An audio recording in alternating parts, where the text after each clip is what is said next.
Hey there! In today's video, we are going to discuss 4 different ways that you can maximize your stretching and get the most out of your stretches. So the very first tip that I have for you today is to perform a dynamic warm-up.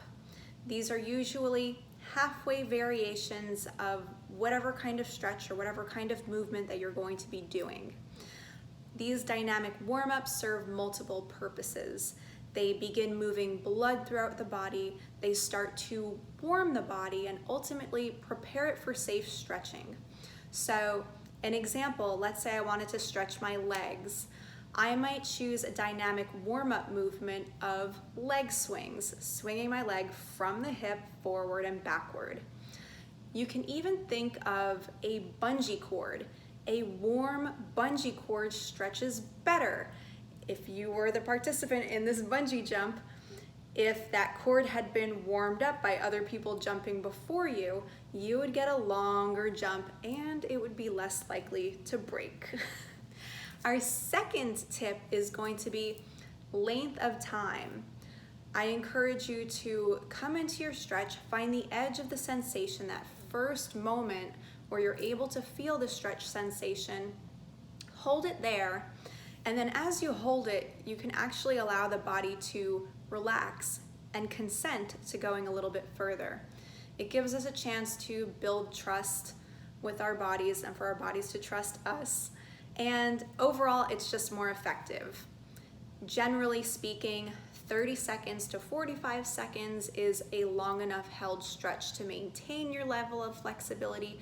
If you are looking to build flexibility and become more limber, increase that time, 45 seconds to a minute and a half per stretch to build your flexibility. Number 3, less is more. This is very specific to how deeply you go into stretches, not how frequently you perform them. So we know that being hasty, pushing ourselves along, pushing ourselves too hard, delays our progress. In this case, it delays our progress by making muscles more guarded and restricted rather than making them more supple and flexible. So what you want to look for is your level 6. Let's say that you're trying to build flexibility, you plan on holding your stretch for a minute and a half. We want to find level 6. 1 being, I feel no sensation at all. You probably aren't even in a stretch yet.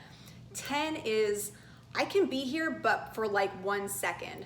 Find an appropriate stretch that you can hold comfortably, something that you get something out of, but you're not dying to release, for about a minute and a half.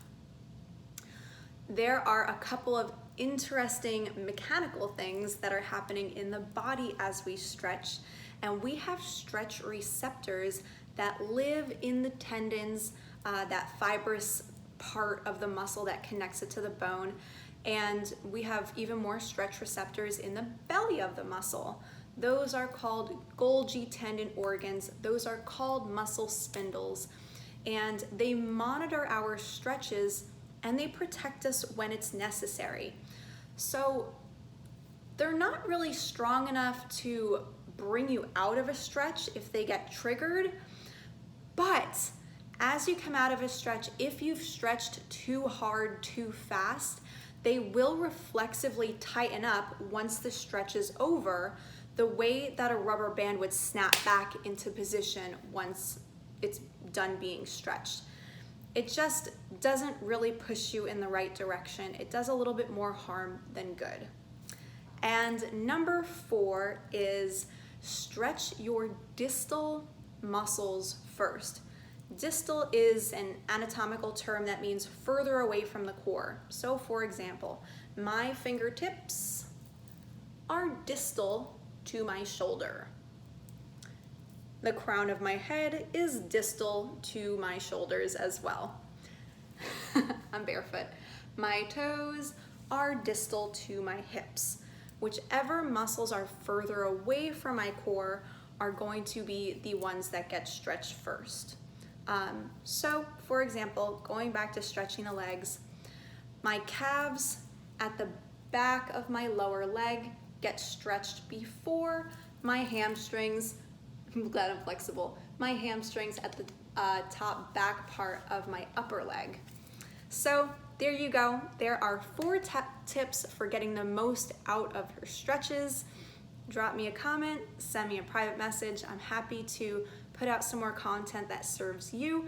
I love you. Until next time,